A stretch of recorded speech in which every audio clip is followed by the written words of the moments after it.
SP से एक सवाल है कि जो अखिलेश यादव जी हैं वो हरिद्वार जाकर डुबकी लगा सकते हैं, तो कुंभ आकर क्यों नहीं लगा सकते? वहाँ से उनको क्या दिक्कत है? कह रहे हैं उससे पत्रकार से कि मेरे जितने रसोई हैं मेरे दल में, वो या तो ब्राह्मण है या राजपूत है, तीसरी जाति का रसोईया नहीं है। इसके बयान की आप बात कर रहे हैं। खानसामा लोग जो आए थे, जो बनाने वाले आए थे, उन्होंने काम से कहकर बयान दिलवाया। खानसामा तो उसमें सतयुग में केवल ब्राह्मण को संन्यास का अधिकार था। और कर्म के आधार पर बांटा जाता है, जाति के आधार पर नहीं। तो हिंदू राष्ट्र बनाने का ऐलान करेंगे, ये गलत है। अगर हम ये कहते हैं मुस्लिम राष्ट्र बनाएंगे तो हमारा मौलिक अधिकार नहीं होगा। आप एक राष्ट्र दिखाइए ना, एक राष्ट्र जहाँ 80% आबादी मुसलमान हो और इस्लामी राष्ट्र ना। हमें दूसरे मुल्कों से क्या लेना देना है? क्यों नहीं लेना देना है? उन्हें कुंभ के मेले के आंकड़े की बताने थे, उत्तर प्रदेश में और भी कई चीजें थी, उन्हें इसी पे क्यों आना था? मेरा सवाल रजा साहब से ये है, सर आपने कहा कि जो भी लोग कुंभ में आके नहा रहे हैं ये उनकी खुशनसीबी है, आप कुंभ में जाएंगे क्या नहाने के लिए? दोस्तों स्वागत है आपका, आप देख रहे हैं द बात डिबेट। दोस्तों आज की डिबेट में जनता ने समाजवादी पार्टी के प्रवक्ता को जम के धोया है, क्योंकि जब जनता ने अपनी नाराजगी पे सपा के प्रवक्ता से सवाल किया तो सपा के प्रवक्ता राजकुमार भाटी ने जनता के गुमराह करने में लगा और जनता को इधर उधर की बातों में झुलाने लगा। उसके बाद समाजवादी पार्टी के प्रवक्ता राजकुमार भाटी को ऐसी क्लास लगाई जनता ने, उसे देखकर आपके आंखें खुली की खुली रह जाएगी। खैर दोस्तों, डिबेट काफी मजेदार होने वाला है। आपसे अनुरोध है कि वीडियो को अंत तक जरूर देखना। अगर आप चैनल पे पहली बार आए हैं, चैनल को अभी तक सब्सक्राइब नहीं किया तो चैनल को सब्सक्राइब और वीडियो को लाइक जरूर कीजिएगा। चलिए दोस्तों, मैं वीडियो को स्टार्ट करते हैं। चलिए शुरू करते हैं। जब समाजवादी पार्टी की सरकार थी, इस बार कोई व्यवस्था ही नहीं है, सरकार केवल प्रचार कर रही है। और जो ठेके दिए गए उन ठेकों में ज्यादातर मतलब पैसा खर्च नहीं किया गया है। पानी नहीं है, बिजली नहीं है, सफाई नहीं है।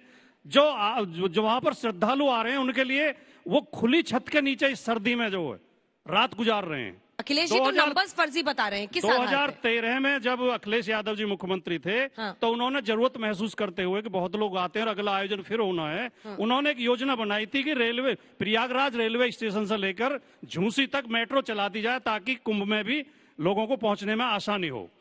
उसका डिजाइन भी तैयार कर दिया था। योगी आदित्यनाथ जी 8 साल में उस मेट्रो का कार्यक्रम शुरू नहीं कर पाए। अगर मेट्रो चालू हो गई होती तो लोगों को आसानी होती।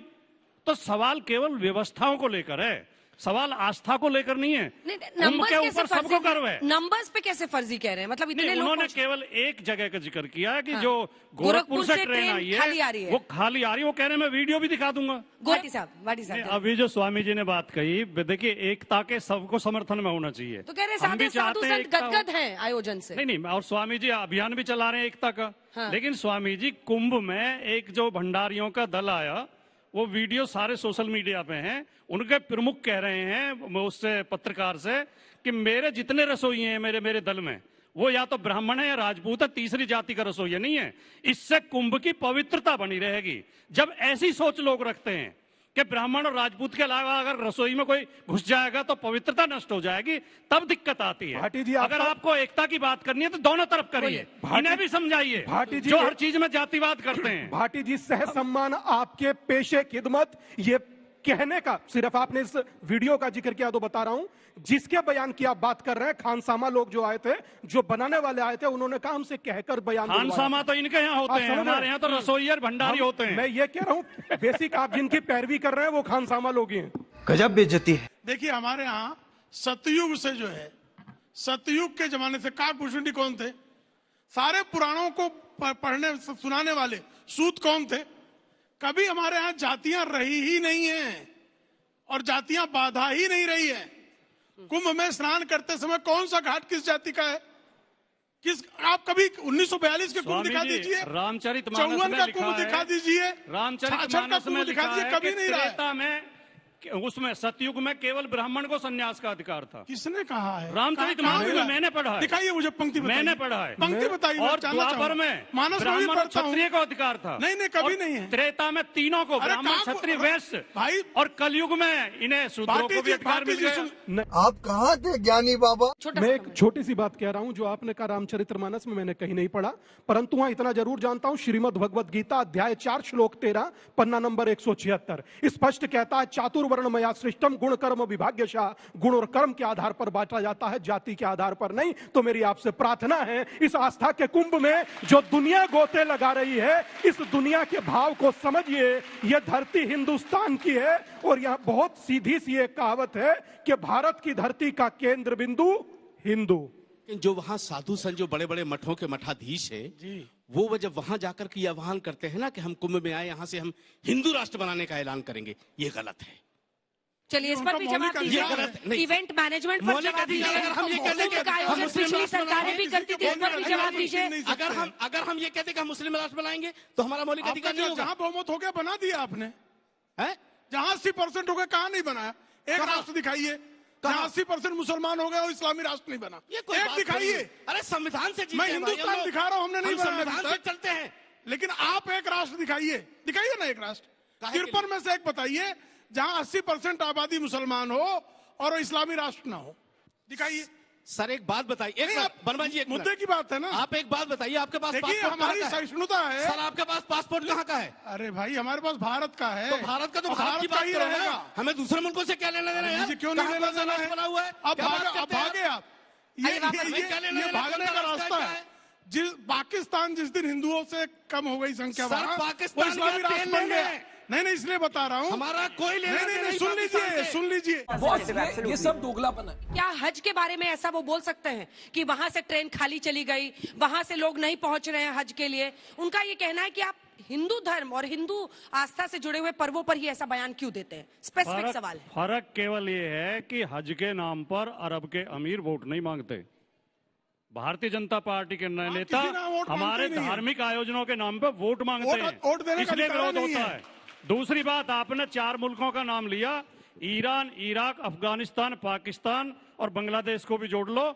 जो धार्मिक राष्ट्र बने हैं वो राष्ट्र बर्बाद हैं, और जो लोकतंत्र के रास्ते पे चल रहे हैं, जो संविधान के रास्ते पे चल रहे हैं, वो मुल्क तरक्की कर रहे हैं।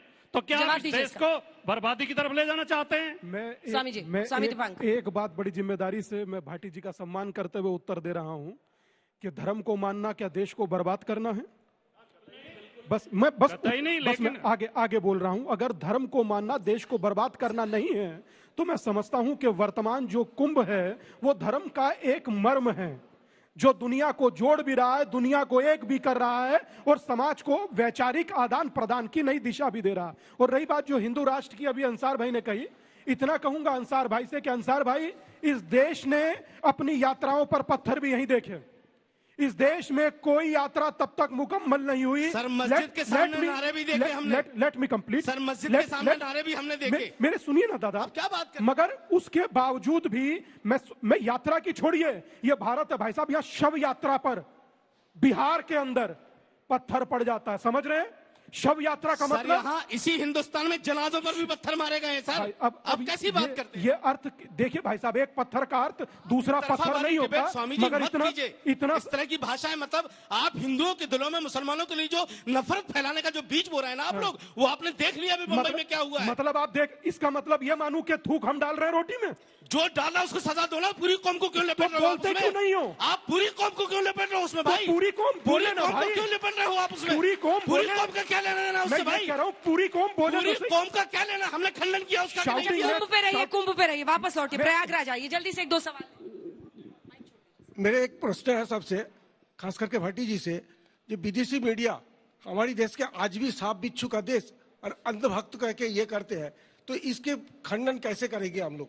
हम ठीक है। और मेरा क्वेश्चन आपसे है सर कि जैसे अगर मानो अपनी बात को जन जन तक पहुंचाना कोई इवेंट नहीं होता, हम अपनी बात जो भी काम करते हैं उस चीज को हम जगह जगह पहुंचाने के लिए ये हमारी प्राथमिकता भी बनती है कि लोग उसके बारे में जाने। अगर कुंभ के बारे में इतना इवेंट को पहुंचाया जा रहा है तो इवेंट नहीं है, वो हर पहुंचाया जा रहा है। ठीक है, पर सवाल पूछिए आप लोग, लग रहा है कि जवाब दे रहे हैं आप।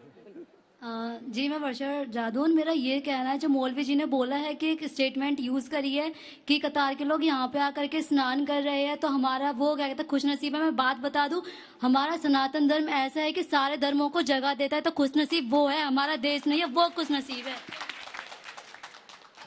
अखिलेश यादव ने बड़ी मतलब आप समझी नहीं मैंने क्या? मैं जवाब। अखिलेश यादव ने बड़ी आसानी से ये बोल दिया कि कुंभ का मेला एक पॉलिटिकल स्टंट था, जबकि उन्हीं के पिताश्री ने हर एक रिलीजियस इवेंट को पॉलिटिकल बनाया है। तो एकदम से ये वोट्स के लिए और इन सब चीजों के लिए ये उच्च नैतिक विचार कैसे आ गए इनके? कटाक्ष मारा एकदम लड़की ने। नमस्कार, मैं रेखा पाठक फोक सिंगर हूँ।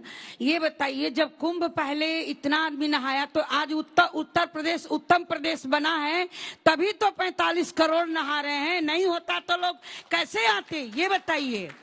गंगा मैया, हमारी गंगा मैया कितनों को तार देती है, कहते ना बहती है गंगा लगा ले तू गोता, राम तेरा चाहे तो क्या नहीं होता। मेरा एसपी से एक सवाल है कि जो अखिलेश यादव जी हैं वो हरिद्वार जाकर डुबकी लगा सकते हैं, तो कुंभ आकर क्यों नहीं लगा सकते? वहां से उनको क्या दिक्कत है? मेरा सवाल एसपी से है कि उन्हें कुंभ के मेले के आंकड़े क्यों बताने थे? उत्तर प्रदेश में और भी कई चीजें थी, उन्हें इसी पे क्यों आना था? अच्छा, इस पे क्यों आना था? मैडम मेरा सवाल रजा साहब से ये है, सर आपने कहा कि जो भी लोग कुंभ में आके नहा रहे हैं ये उनकी खुशनसीबी, आप कुंभ में जाएंगे क्या नहाने के लिए? तो दोस्तों वीडियो को अंत तक देखने के लिए धन्यवाद। आज का ये डिबेट वीडियो आप लोगों को कैसा लगा आप लोग कमेंट सेक्शन में अपनी राय जरूर देना। अगर आप चैनल पे पहली बार आए हैं, आप चैनल को सब्सक्राइब नहीं किया तो चैनल को सब्सक्राइब और वीडियो को लाइक जरूर से कीजिएगा। चलिए दोस्तों मिलते हैं कोई और लेटेस्ट डिबेट वीडियो में, तब तक के लिए जय हिंद, जय भारत, वंदे मातरम।